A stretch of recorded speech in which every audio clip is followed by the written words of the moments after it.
अज़ीज़ान मोहतरम, खुदावंद आलम अपनी पाक व पाकीज़ा किताब, वो खुदा जो रहमान और रहीम है, करीम है,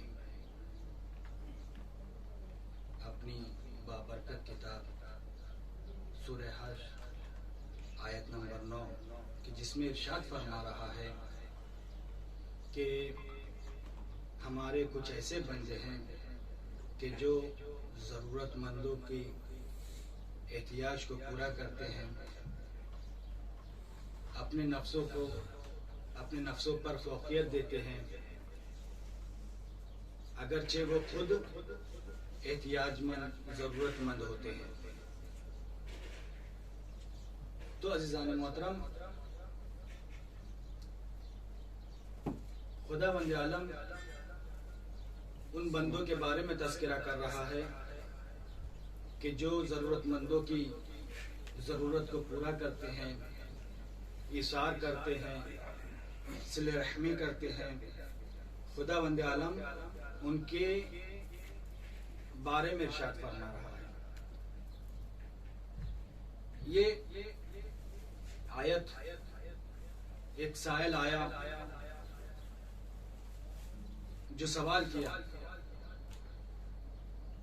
बैत अली पर। इब्न अब्बास से ये मंसूब है और बाज़ अहले सुन्नत के रवायात मौजूद है, वो थोड़ा मुख्तलिफ है इससे। उन्होंने किसी और की तरफ वो आयत को मंसूब किया, तफसीर को मंसूब किया है, लिहाजा वो बताने की ज़रूरत नहीं है। तो जब साहिल ने सवाल किया तो अहले बैत के घर वालों ने उसके सवाल को पूरा किया, तो उसके ज़िम्न में ये आयत नाज़िल हुई कि युसिरूना अला अनफुसिहिम वलौ काना बिहिम खसासा, कि कुछ हमारे ऐसे बंदे हैं कि जो ज़रूरतमंदों की ज़रूरत को पूरा करते हैं, अपने नफ्सों को दूसरों पर इसार करते हैं चूंकि वो खुद ज़रूरतमंद हैं। देखिए अज़ीज़ान मोहतरम, इसार करने की, मदद करने की, कुमक करने की जब किस्में बनाई जाएं तो 3 किस्में होती हैं। एक वो कि जब कोई शख्स किसी से सवाल करे अपनी ज़रूरत के तहत, और वो दूसरा शख्स जिससे सवाल किया जाए वो सवाल करने वाले की ज़रूरत को पूरा करे, तो उसको सखावत कहते हैं, उसको सखावत कहते हैं। और दूसरा वो शख्स है कि जिसके पास माल और दौलत और सरवत है और वो ज़रूरतमंदों की ज़रूरत को पूरा करता है बगैर सवाल करे हुए, इसको जूदो सखा कहते हैं। और तीसरा वो है कि जिसके पास दौलत और सरवत हो, जिसके पास दौलत और सरवत हो, पहला वो कि जिसके पास दौलत और सरवत हो, मांगने पर सवाल करे अता कर दे। दूसरा वो कि जिसके पास दौलत और सरवत है लेकिन सामने वाला मांगा नहीं है, ये जान रहा है कि वो जरूरतमंद है, उसकी जरूरत को पूरा कर दे, ये जूद और करम है। और तीसरा वो है कि जो ईसार करते हैं, यानी कि जिसके पास इतना ही है कि बस अभी हम मसलन जैसे हमारे पास इफ्तारी का समय है, माह रमजान करीम है, हम इफ्तारी के लिए बैठे हैं, कोई साहिल आया हमसे सवाल कर लिया। अब हमारे पास इतना नहीं है, हमारे पास सिर्फ नमक रोटी है, हमने उठाया उसको दे दिया, ये हुआ हिसाब, ये हुआ हिसाब। तो बदर्जे दर्जे इंशाअल्लाह बस 2-3 वाकयात और आपकी ज़हमत तमाम कर दूंगा इंशाअल्लाह। तो अजीज़ान मोहतरम, कि जो मांगने पर अता करे उसको सखी कहते हैं। दुनिया में सबसे बड़ा सखी कौन गुजरा है? हातिम ताई। वो इतना सखावत करता था, इतना बड़ा सखी था कि इसके बारे में हत्ता के इमाम तक के सवाल किया गया। हातिम ताई के बारे में क्या मिलता है कि हातिम ताई का इतना बड़ा महल था कि जिसके 7 दरवाजे थे, बार जगह पर 40 दरवाजे थे, लेकिन अकल पकड़ के चलिए कि आप 7 दरवाजे थे। और जब भी कोई साहिल आता था तो 7 दरवाजे पे सवाल करता था। जब कोई साहिल आया, पहले दरवाजे पे सवाल किया, हातिम ने अता कर दिया। दूसरे दरवाजे पे सवाल किया, हातिम ने अता कर दिया। तीसरे दरवाजे पे सवाल किया, हातिम ने अता कर दिया। इसी तरीके से वो 7 दरवाजे पे जब भी साहिल सवाल करता था तो हातिम ताई उसको अता कर देता था। लेकिन अगर हमसे सवाल करा जाए कि हमारे अगर 7 दरवाजे हों, 7 दरवाजे ना 3 दरवाजे, 2 दरवाजे हों, और एक साहिल आने के बाद सवाल करे पहले दरवाजे से, हमने उठाया उसको कुछ दिरहम दिनार रुपया दे दिया उसको। दूसरे दरवाजे पे आए, हम बरजस्ता कह देंगे भाई ये वही दरवाजा जिसे पहले पे दिया था। लेकिन हातिम ताई वो था कि जो अपने साहिल को जितनी बार सवाल करता था उतनी बार अता करता था। इमाम से किसी ने तस्करा किया कि हातिम ताई इतना बड़ा सखी था कि वो जितने दरवाजे से साहिल आके सवाल करता था तुम उसको अता कर दिया करता था। मौला ने फरमाया कि हातिम ताई सखी था, लेकिन उसको चाहिए था कि अपने साहिल को पहले दरवाजे से अता कर देता, इतना ज्यादा अता कर देता कि उसको दूसरे दरवाजे पर जाने की जरूरत ही ना होती। सलवात पढ़े बर मोहम्मद वाले मोहम्मद।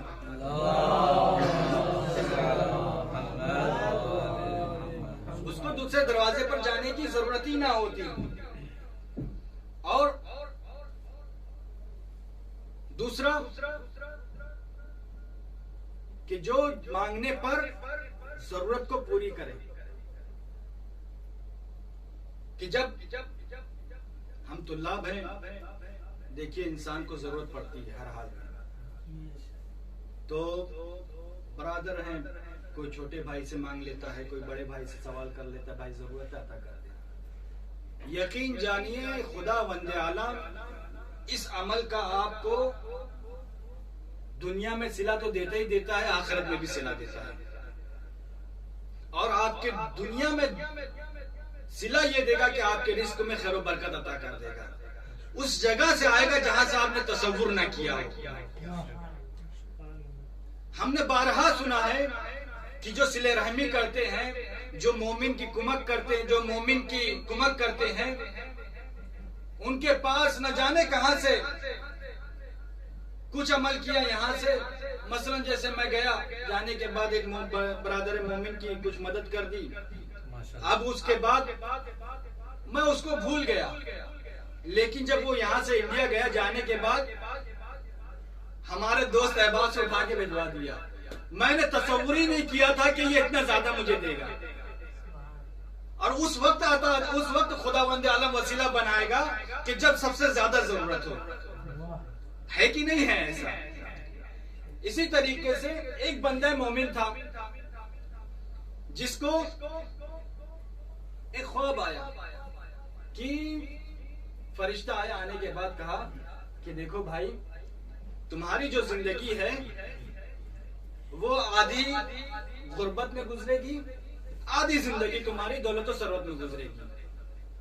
अब ये तुम तय कर लो कि पहले दौलत और सरवत लोगे या गुर्बत लोगे। इसने कहा देखो भैया, हमारे अजीज़ो अकारीब है, मेरी ज़ौजा है, मेरे बच्चे हैं, मैं उनसे सवाल कर लूंगा, फिर उसके बाद तुमको जवाब दे दूंगा। ये इत्तेफाक से ये सोचा कि ख्वाब जाने दो, लेकिन पता नहीं क्या इसको समझ में आया, अपनी ज़ौजा से बयान कर दिया ख्वाब को। जब अपनी ज़ौजा से ख्वाब को बयान किया, कहने लगी जी सुनिए, ये ख्वाब है लेकिन फिर भी अगर दोबारा फरिश्ता आए, देखिए हम तो अभी गुर्बत में, अगर पहले गुर्बत ले लें तो पता नहीं बात का, अगर दौलत और सरवत हो, जिंदगी ना हो, पता चला दौलत रखी हुई, हम दुनिया से चले गए, जितनी जिंदगी बसर करनी थी गुर्बत में करी, जब ऐसो इशरत की जिंदगी गुजारना था फिर अमानिल्लाह हो गया। तो लिहाजा बेहतर यह है कि पहले दौलत और सरवत ले लेना, बाद में गुर्बत जैसे तैसे गुजर जाएगी। अभी तो जैसे तैसे नमक रोटी खाते हैं, गुजारा करते हैं, पहले दौलत और सरवत ले ले। अब पता चला इंसान के पास दौलत और सरवत आ गई, आने के बाद 4 व्हीलर 3 व्हीलर सब कुछ खड़ी हुई है यहाँ पर, सब सलाम दुआ करते जा रहे हैं, अस्सलाम वालेकुम सलाम वालेकुम किबला। जब दौलत थी तो सब झुक के सलाम कर रहे थे, जब गुर्बत आ गई तो लोग मुंह टेढ़ा करके निकले चले जा रहे हैं।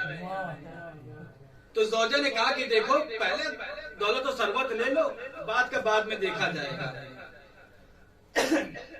तो इत्तेफाक से वो सोया, सोने के बाद फिर फरिश्ता आ गया।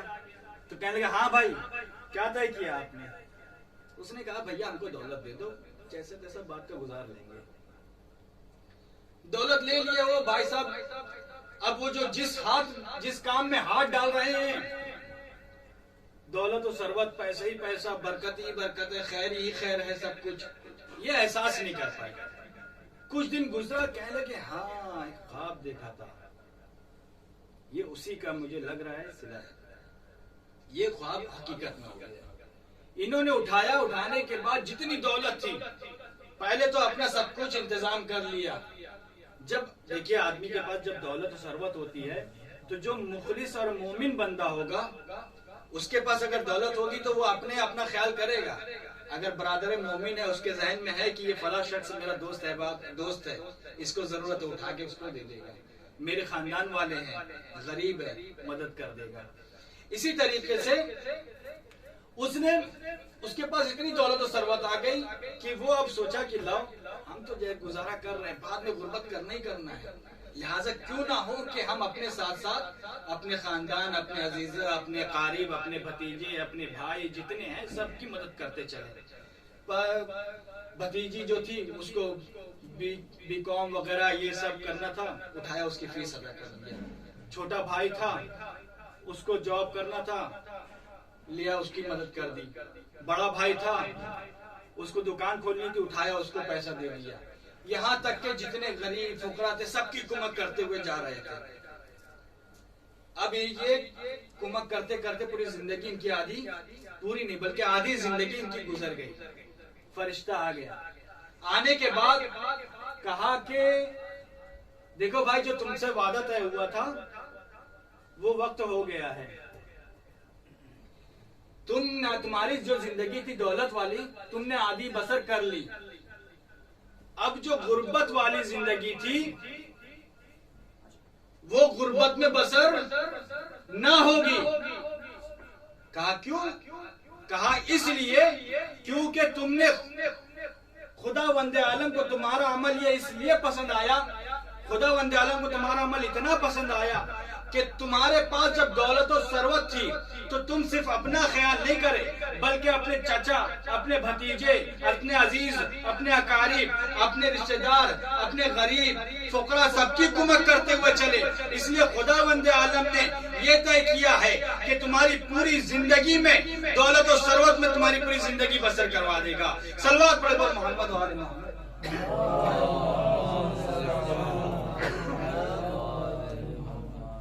तो तुम्हारी पूरी जिंदगी, तो समझ में ये आया इस वाक़े से कि अगर इंसान सिर्फ अपने बारे में ना सोचे बल्कि अगर किसी बंदे मोमिन अजीज व अकारिब के बारे में सोचे, अगर उसके पास थोड़ी ही दौलत हो, इतनी ज्यादा दौलत ना हो लेकिन अगर थोड़ी ही दौलत हो और अगर उसकी कुमक कर रहा है तो खुदा वंदे आलम उसके सिले रहमी के सबब उसको इतनी दौलत अता कर देता है कि वो तसव्वुर भी नहीं कर सकता है। सल्लल्लाहु अलैहि मोहम्मद व आले मोहम्मद।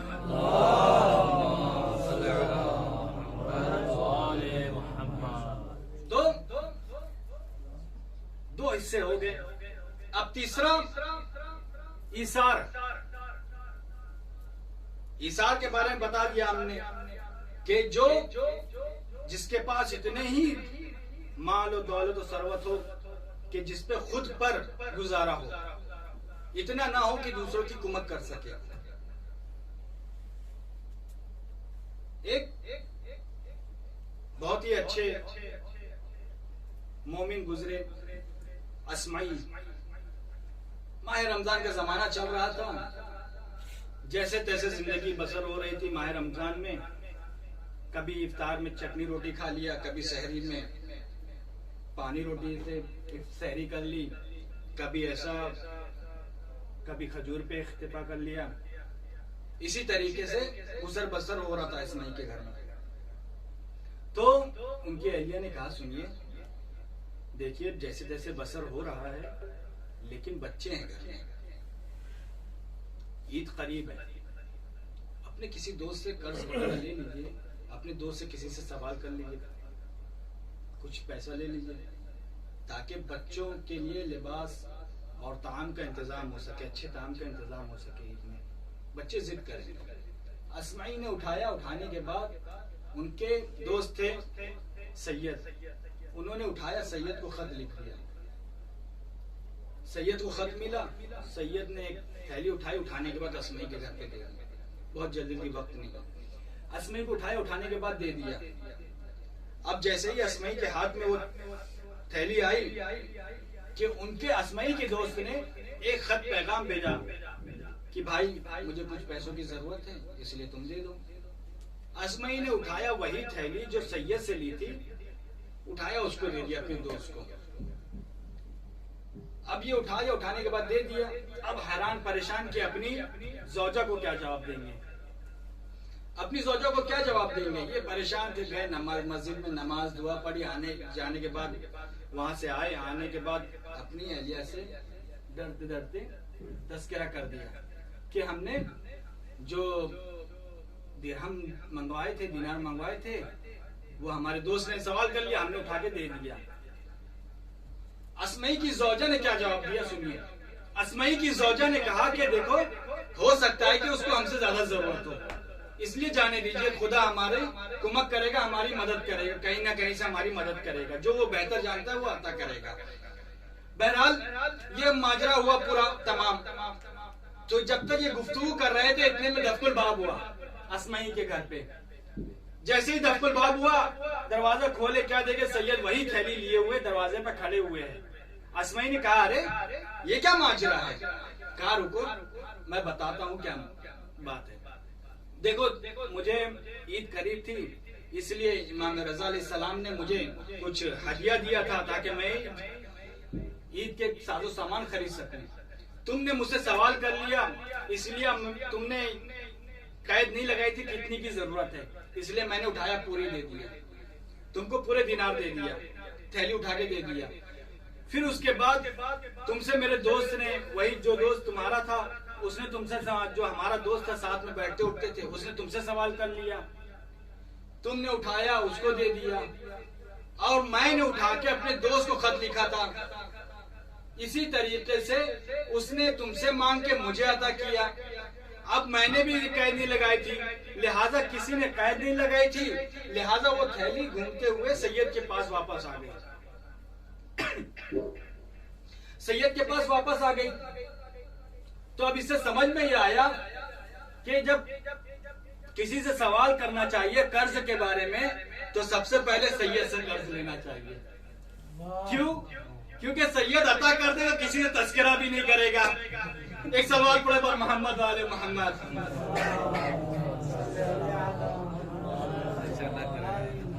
तो अब ये तय हुआ कि देखो भाई, चलो थैली खोलते, इसमें कितना दिरहम दिनार है, आपस में तकसीम कर लेंगे। इन्होंने उठाया, खोला, देखा इसमें 1000 दिरहम थे। इन्होंने कहा कि चलो हम आपस में 300 दिरहम दिनार बांट लेते हैं, हमारी तीनों की जरूरतें पूरी हो जाएंगी। बचा 100 दिनार। तो कहा इसका क्या करें? कहने लगे ये अस्माई की ज़ौजा का हक है, क्योंकि इसार में उसका हक है, लिहाजा इसको 100 दिनार दिया जाए। अब ये मामला पूरा इमाम रज़ा अलैहिस्सलाम के पास पहुंचा। इमाम रज़ा अलैहिस्सलाम ने बादशाह से तस्करा किया। जब बादशाह से तस्करा किया तो कहा कि इनकी कुछ कुमक करो, क्योंकि हमारे कुछ ऐसे हमारे यहाँ कुछ चाहने वाले ऐसे हैं कि जो ईसार करते हैं। लिहाजा बादशाह से इमाम रिज़ा सलाम ने 4,000 दिरहम सबको अता किया और अस्मई की ज़ौजा को 1,000 दिनार अता किया। तो इससे समझ में ये आया कि जब इंसान का अमल इतना अच्छा हो कि खुदा वंदे आलम उसको इतना पसंद कर ले कि 1 दिनार के बदले उसको 4,000 हजार दिनार अता कर देता है। सलवात पढ़े बर मोहम्मद वाले मोहम्मद।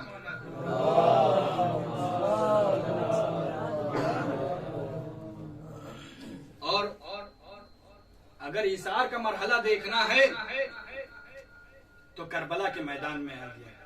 ये हमको शबे आशूर पता चलेगा कि ईसार किसे कहते हैं, ईसार का जज्बा किसमें पाया जाता है। इमाम हुसैन शबे आशूर है। इमाम हुसैन सलाम खयाम का तवाफ कर रहे थे, इर्द गिर्द।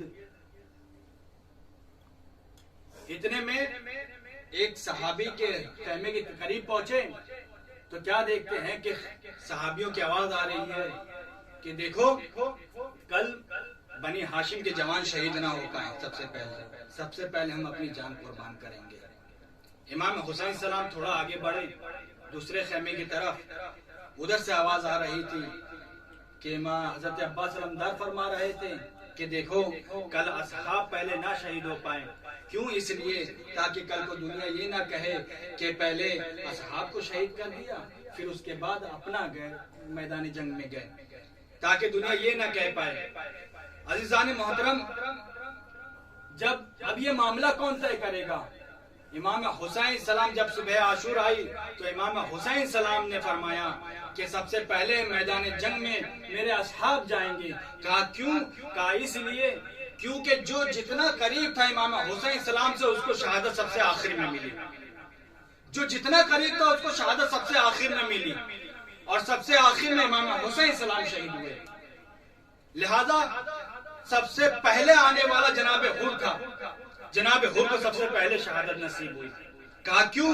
कहा इसलिए क्योंकि जन्नत में जाने का हक सबसे पहले उसको है कि जो सबसे आखिर में आया। अगर जन्नत का मामला हो और जो जितनी ज्यादा देर में जाएगा उसको उतनी ज्यादा अजियत तकलीफ बर्दाश्त करनी पड़ेगी, उसको उतना ज्यादा इसार करना पड़ेगा। लिहाजा इमाम हुसैन सलाम ने सबसे पहले सहाबियों को मैदान जंग में भेजा। हर एक सहाबी जाता रहा मैदान मक्तल में, मैदान जंग में शहीद होता रहा। यहाँ तक के जनाबे ज़ुहैरकैन गए, जनाबे हबीब इब्ने मज़ाहिर गए, हर सहाबी जाता रहा मैदान जंग में शहीद होता रहा। यहाँ तक के बनी जनाबे अकील के फर्जंद की बारी आई, फिर उसके बाद जनाबे जाफर के फर्जंद की बारी आई, फिर उसके बाद अमीर कायनात के फर्जंद की बारी आई, आखिर में इमाम हुसैन सलाम के फर्जंद की बारी आई। फिर उसके बाद हाँ अजीजान मोहतरम, जब इमाम हुसैन सलाम की बारी आई ना तो इमाम हुसैन सलाम जो जितना ज्यादा देर में शहीद होता था उसकी हलक उतनी ज्यादा सूखी हुई थी, उसको भूख उतनी ज्यादा बर्दाश्त करनी पड़ रही थी, उसको अजियतें उतनी ज्यादा बर्दाश्त करनी पड़ रही थी, उसको लाशें उठा के लाना पड़ रहा था, उस पे गिरिया उजारी करना पड़ रहा था, अपने सीने में दाग बर्दाश्त करना पड़ रहा था। हाँ अज़ीज़ाने मोहतरम, अगर सबसे ज्यादा मजलूम है तो इमाम हुसैन अलैहिस्सलाम मजलूम है। क्यों? इसलिए क्योंकि सबसे ज्यादा मुसीबतें, सबसे ज्यादा अजियतें इमाम हुसैन सलाम बर्दाश्त करे हैं। अज़ीज़ाने मोहतरम, जब वक्त आखिर आया इमाम हुसैन सलाम खैमे से रुखसत हो गए, मैदान जंग में जाते हैं, जाने के बाद रजस पढ़ते हैं और रजस पढ़ने के बाद हमला करते हैं, हमला करते जाते हैं। अल अमान अल हफीज की सदाएं बुलंद होती हैं, कोई निदा देता है ए हुसैन मुझे माफ कर दो, ए हुसैन मुझे माफ कर दो, ए हुसैन अल अमान अल हफीज की सदाएं बुलंद हो रही थी। इमाम हुसैन सलाम हमला करते करते जाते हैं और कहते जाते हैं अरे तुमने मेरे कासिम के लाशों को पमाल किया, अब दुहाई देते हो, और मेरे अली अकबर के सीने पे बर्छी मारी, अब दुहाई देते हो, और मेरे अब्बास के बाजू कलम दिए कि अब दुहाई देते हो। अज़ीज़ाने मोहतरम, इमाम हुसैन सलाम हमला करते जाते हैं, हमला करते करते एक मर्तबा आवाज़ कुदरत आती है, आवाज़ कुदरत आती है, या नफ्सुल मुतमइन्ना इरजाई इला रब्बिका राज़ियतन मर्ज़िया, ऐ नफ्से मुतमइन्ना पलटा। बस इस आवाज का आना था। इमाम हुसैन सलाम ने तलवार को नियाम में रखा। अब जब तलवार को नियाम में रखा, अब जितनी भागी हुई फौजें थी सिमटने के बाद, अरे कोई तीर से हमला कर रहा था, कोई तलवार से हमला कर रहा था। अरे इमाम हुसैन सलाम जीन में संभल ना सके, सीन से जमीन पर आए, शिमर का खुद खंजर चला, मुनादी ने निदा दी, कद क़ुतिल हुसैन बिकरबला।